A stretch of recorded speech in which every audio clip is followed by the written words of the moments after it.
کوئی چیز گم ہو جائے اور وہ مل نہیں رہی ہو، یا گھر کے اندر کوئی سامان چوری ہو جائے، یا گھر کے اندر کوئی ڈکیتی وغیرہ کے معاملات ہو جائیں، تو اس سامان کی واپسی کے لیے عمل بزرگان دین رحمۃ اللہ نے تعلیم کیا ہے، اور وہ عمل یہ ہے کہ گھر کے چاروں کونوں کے اوپر 41 مرتبہ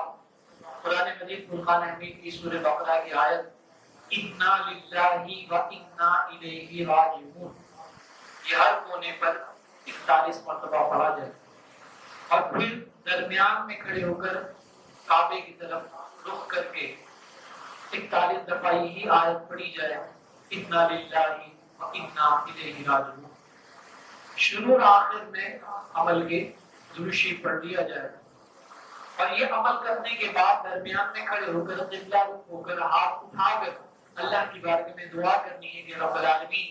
جو مال گم ہو چکا ہے یا چوری ہو چکا ہے یا ڈکیتی ہو چکا ہے تو وہ مال ہمیں واپس لوٹانے کے اسباب پیدا فرما دے، اور اگر وہ مال کا ملنا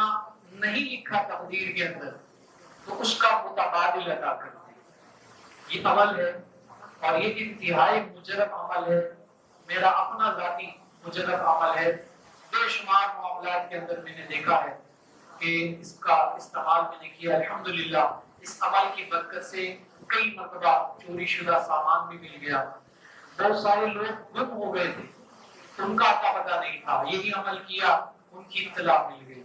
بچے کئی مرتبہ اس طرح کے کیسز آئے میرے پاس کہ بچہ گم ہو گیا ہے اس کا کوئی اتا پتہ نہیں ہے، یہی عمل کیا بچہ مل گیا۔ ایک ساتھ تھے ان کے گھر میں تقریباً 35 لاکھ روپے کی ڈکیتی ہوئی، یہی عمل ان کو بتایا، الحمدللہ ایک ہفتے کے اندر اندر وہ ڈکیت بھی پکڑے گئے اور سارا مال بھی ریکور ہو گیا۔ تو بہت مجرب عمل ہے، آپ تمام آپ اس کو کبھی بھی کر سکتے ہیں، اس کی سلسلے کی طرف سے اجازت ہے۔ اللہ تعالیٰ ہم سب کی حفاظت فرمائے، ہم سب کے مالوں کی جانوں کی حفاظت فرمائے۔